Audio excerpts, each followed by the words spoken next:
Hi, hello everyone. நாம் டேட்டாபேஸில் கொரி எழுதும்போது குரூப் பை அப்படிங்கிற ஒரு வார்த்தையை கேள்விப்பட்டிருப்போம்.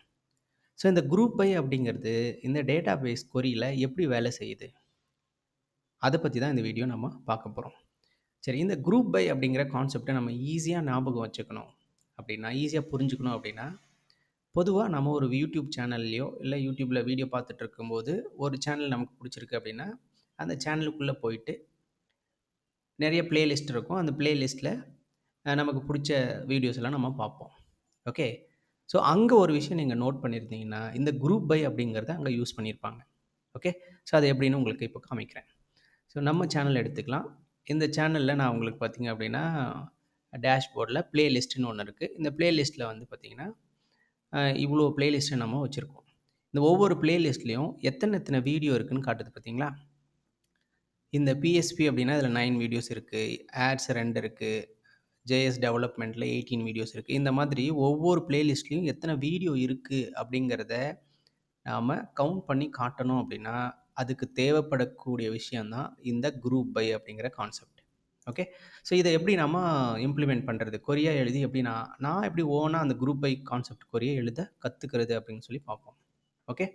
சரி, இப்போது இங்கே ஒரு டேபிள் வந்து டம்மியாக ஒரு டேபிள் வச்சுருக்கேன். ஓகேங்களா. இந்த டம்மி டேபிளை நீங்கள் பார்த்தீங்க அப்படின்னா, இதில் கோர்ஸ் ஐடி இருக்கும், சப்ஜெக்ட் ஐடி இருக்குது, வீடியோ ஐடி இருக்குது. ஓகேங்களா. இதில் கவனிச்சிங்கன்னா கோர்ஸ் ஐடி 1111ன்னு இத்தனை வாட்டி வந்திருக்கு. அடுத்து சப்ஜெக்ட் ஐடி இத்தனை வாட்டி வந்திருக்கு. ஓகேங்களா. 333ன்னு சொல்லிட்டு இத்தனை வாட்டி வந்திருக்கு. ஆனால் இங்கே இருக்கிற நம்பர் மாத்திரம் பாருங்கள், சேம் நம்பர் திரும்ப ரிப்பீட் ஆகாமல் வந்துட்டுருக்கு. ஓகேங்களா.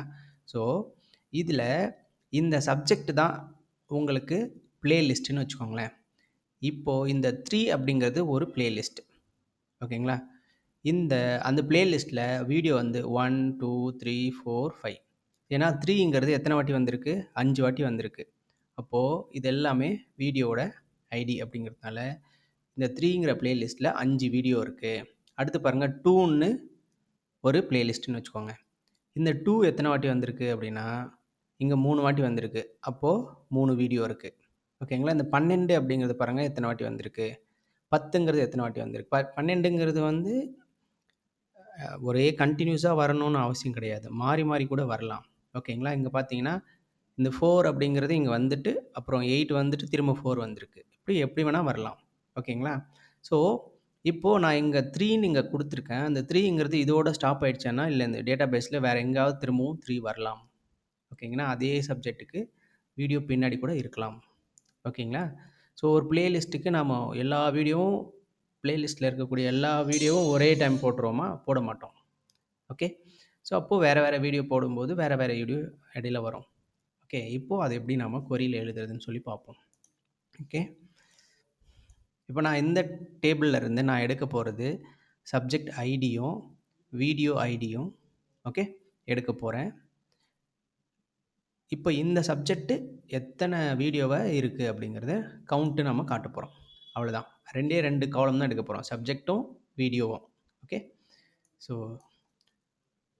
Subject select subject ID comma video ID from video மாஸ்டர்னு சொல்லியிருக்கு. இப்போ நான் இப்போ இந்த கொரி ரன் பண்ணும்போது என்ன ஆகும் அப்படின்னா, இந்த 2 காலம் மாத்திரம் நமக்கு வந்துடுச்சு. இப்போது இந்த 3ங்கிற ஐடி ஃபுல்லாக குரூப் பண்ணணும். அந்த 3ங்கிறது இன்னும் நிறைய இடத்துலலாம் வந்திருக்கும். எத்தனை 3 வந்திருக்குன்னு நமக்கு தெரியாது இல்லையா? அதனால் நம்ம என்ன பண்ண போகிறோம்னா குரூப் பண்ண போகிறோம். ஓகே. ஸோ ஐ திங்க் இந்த வீடியோ ஐடி கூட நமக்கு தேவையில்லை. குரூப் பண்ணும்போது நம்ம இதை தான் குரூப் பண்ணுறோம். அதனால் இது தேவையில்லை. ஓகேங்களா. ஸோ இப்போ என்ன பண்ணுறோம் அப்படின்னா, இந்த வீடியோ ஐடி இருக்கு இல்லைங்களா, அது பக்கத்தில் ஓகே கவுண்ட் அப்படின்னு சொல்லி ஒரு டிஃபால்ட் MySQL ஃபங்க்ஷன் இருக்குது. ஓகேவா. SQL function. இந்த கவுண்ட்டுக்குள்ளே எந்த காலமை நீங்கள் போடுறீங்களோ அந்த சப்ஜெக்ட் ஐடியை தான் நான் அதில் போட போகிறேன். அது இந்த சப்ஜெக்ட் 3ங்கிறது எத்தனை வாட்டி வந்திருக்குன்றதை கவுண்ட் பண்ணணும். அதுக்காக கவுண்ட் போட்டுறேன். ஓகேங்களா. கவுண்ட் போட்டு இப்போ நான் ரன் பண்ணுறேன் பாருங்கள், உங்களுக்கு ஆன்சர் எப்படி வருதுன்னு சொல்லிட்டு. ஓகே. 3ங்கிறது ஒரு வாட்டி தான் வந்திருக்கு. ஆனால் இந்த கவுண்ட் என்ன பண்ணிச்சு, 116ன்னு காட்டிடுச்சு. ஸோ இதோட அர்த்தம் என்ன அப்படின்னா, அந்த டேபிள்ல இருக்கக்கூடிய மொத்த ரோவையும் கவுண்ட் பண்ணி இது காட்டிடுச்சு. ஓகே. ஸோ மொத்த ரோவையும் கவுண்ட் பண்ணக்கூடாது. இல்லைங்களா? ஸோ இப்போ பாருங்க, நான் இதே டேபிள திரும்பவும் காமிக்கிறேன். இப்போ இந்த 3 எத்தனை வாட்டி வந்திருக்கோ, அத மாத்திரம் தான் கவுண்ட் பண்ணணும். இந்த 3 எத்தனை வாட்டி ரிப்பீட் ஆயிருக்கோ, அத மாத்திரம் தான் கவுண்ட் பண்ணணும். ஓகே. அது என்ன பண்ணுச்சுன்னா, இங்க இருக்கிற எல்லா ஏன்னா இந்த சப்ஜெக்ட் ஐடிய தான் நம்ம கவுண்ட் பண்ண சொல்லியிருக்கோம். அப்போ இந்த காலம்ல இருக்கக்கூடிய எல்லாத்தையும் கவுண்ட் பண்ணிடுச்சு. அது தப்பு. அப்போ 3ங்கிறத மாத்திரம் கவுண்ட் பண்ணணும் அப்படின்னா, இந்த இடத்துல தான் நம்ம குரூப் பை அப்படிங்கிறத யூஸ் பண்ணணும். ஓகே. ஸோ இப்போ இதே கொரியில சிம்பிளா நம்ம கடைசியா என்ன பண்ணணும்னா, group by okay subject ID. Subject ID எதெல்லாம் சேமாக வருதோ அதெல்லாம் குரூப் பண்ணி போடுங்க அப்படின்னு அர்த்தம். ஓகே. ஸோ இப்போ இந்த 3ங்கிறது எத்தனை வாட்டி ரிப்பீட் ஆனாலும் சரி, அது எல்லாத்தையும் கவுண்ட் பண்ணி ஒரு வாட்டி போட்டுக்கும்.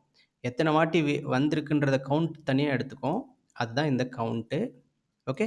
அதில் வரக்கூடிய ஐடி 3ங்கிறதே 5 வாட்டி வந்திருக்குன்னா, அது ஒரு வாட்டி மாத்திரம் எடுத்துக்கும். ஓகே. ஸோ அப்படி ஒரு வாட்டி எடுத்துக்க சொல்கிறதுக்கு தான் இந்த குரூப் பை அப்படின்னு சொல்லிட்டு இந்த சப்ஜெக்ட் ஐடி போடுறோம். இப்போ கோன்னு கொடுத்து பாருங்கள். ஒவ்வொரு ஐடியும் ஒரு ஒரு வாட்டி தான் வரும். அதில் எத்தனை வாட்டி எத்தனை வீடியோ இருக்குன்றது இங்கே நமக்கு கவுண்ட் தெரியும். இப்போ பாருங்கள், சப்ஜெக்ட் ஐடி 1க்கு 3 வீடியோ இருக்குது. சப்ஜெக்ட் ஐடி 2க்கு 3 வீடியோ இருக்குது. சப்ஜெக்ட் ஐடி 3க்கு 5 வீடியோ இருக்குது. 6ங்கிற சப்ஜெக்ட்டுக்கு 27 வீடியோ இருக்குது. ஓகேங்களா? 19 அப்படிங்கிறதுக்கு 6. இப்படி தான் வந்து நமக்கு இங்கே பிளேலிஸ்ட்டில் ஓகேங்களா? ஸோ இப்போது இங்கே பிளேலிஸ்ட் நேமை காட்டுது இல்லையா? அதே மாதிரி இங்கே நமக்கு இந்த சப்ஜெக்ட் ஐடி 1ங்கிறது ஐடியா போட்டிருக்கோம். ஆனால் இந்த சப்ஜெக்ட்டு 1ங்கிற சப்ஜெக்ட் என்னன்னு நமக்கு தெரியலல்ல. அப்போது அந்த சப்ஜெக்ட் என்னன்னு நம்ம தெரிஞ்சுக்கணும் அப்படின்னா, அப்போது நாம் தெரிஞ்சுக்க வேண்டிய கொரி வந்து ஜாயின் கொரி நம்ம தெரிஞ்சிருக்கணும். இப்போ இங்கே பாருங்கள், இந்த பிளேலிஸ்ட் நேமையும் காட்டுது, ப்ளஸ் கவுண்ட்டையும் காட்டுது. நாம் இப்போ கவுண்ட்டை மாத்திரம் தான் காட்டியிருக்கோம். ஆனால் இந்த 1ங்கிறது என்ன சப்ஜெக்ட்னு நமக்கு தெரியாது இல்லைங்களா? அப்போ நம்ம ஜாயின் கொரி காட்டணும். ஜாயின் கொரி தெரிஞ்சால் தான் அந்த 1ங்கிற சப்ஜெக்ட் ஐடி என்ன சப்ஜெக்டில் இருக்குன்றதை எடுத்துகிட்டு வந்து இங்கே டிஸ்ப்ளே பண்ண முடியும். ஓகேங்களா? ஸோ இங்கே பார்த்தீங்கன்னா காலம் நேம் வந்து வித்தியாசமாக வந்திருக்கு. இந்த காலம் நேமை வந்து நமக்கு பிடிச்ச மாதிரி நம்ம மாற்றிக்கலாம். ஓகே. ஸோ அது எப்படி மாற்றுறது அப்படின்னா, அகைன் நீங்கள் எடிட் இன்லைன் போயிட்டீங்க, ஆஸ் அப்படின்னு கொடுத்துட்டு உங்களுக்கு என்ன மாதிரி காலம் நேம் வரணுமோ அந்த காலம் நேம் வந்து ஸ்பேஸ் இல்லாமல் அடிக்கணும். ஓகே. ஸோ வீடியோ கவுண்ட் இப்படி போடுறீங்க. இப்போ கோன்னு கொடுத்து பாருங்கள். பாருங்கள், வீடியோ கவுண்ட்டுன்னு வந்துடுச்சு. எனக்கு ஸ்பேஸோடு வேணும் அப்படின்னு நீங்கள் நினச்சிங்கன்னா, டபுள் கோட்ஸ்குள்ளே நீங்கள் எப்படி வேணுமோ அப்படி கொடுத்துக்கோங்க. ஓகே. இப்படி கொடுத்தீங்கன்னா இந்த டபுள் கோட்ஸ்குள்ளே தான் நீங்கள் கொடுக்கணும், ஸ்பேஸோடு கொடுக்குறதா இருந்தால். அப்போ கோன்னு கொடுங்க. இப்போ பாருங்கள், வீடியோ கவுண்ட் வந்திருக்கு. இது சப்ஜெக்ட் ஐடின்னு வந்திருக்கு. நான் வந்து சப்ஜெக்ட் ஐடிங்கிறது எனக்கு வேண்டாம், ஆனால் எனக்கு அது சப்ஜெக்ட்டுன்னு வேணும் அப்படின்னா, அப்போ ஆஸ் அப்படின்னு யூஸ் பண்ணிவிட்டு சப்ஜெக்ட் அப்படின்னு போட்டுக்கோங்க. ஓகே. ஸோ பெரும்பாலும் இந்த டபுள் கோட்ஸில் போடுறது நம்ம அவாய்ட் பண்ணணும். நம்ம சிங்கிள் கோட்ஸில் போடணும், வித்தவுட் எனி ஸ்பேஸ். உங்களுக்கு ஸ்பேஸ் வேணும்னா அதுக்கு பதிலாக நீங்கள் என்ன பண்ணிக்கலாம், அண்டர்ஸ்கோர் யூஸ் பண்ணிக்கலாம். ஓகே. ஏன்னா டேட்டா பேஸ்லேருந்து நம்ம எடுத்து ஒரு இடத்துல பிரிண்ட் பண்ணும்போது நம்ம ஏதாவது ஒரு லாங்குவேஜ் யூஸ் பண்ணுவோம். ஜாவாவோ, பைத்தானோ, இல்லை பிஹெச்பி, இந்த மாதிரி ஏதோ ஒரு லாங்குவேஜ் யூஸ் பண்ணுவோம். அப்போ டபுள் கோட்ஸில் இருந்துச்சுன்னா அங்கே டேபிளில் ரெக்கார்டு பிரிண்ட் பண்ணுறது கொஞ்சம் ரிஸ்க். அதனால தான் இப்படி. ஓகே. ஸோ இப்போ என்ன பண்ணுறேன்னா, இந்த சப்ஜெக்ட் ஐடிங்கிறது சப்ஜெக்ட்டுன்னு வரும். இந்த மொத்தமாக கவுண்ட் பண்ணது எனக்கு வீடியோ கவுண்ட்டுங்கிற பேரில் காமிக்கும், காலம் நேம். ஓகே. கோன்னு கொடுங்க.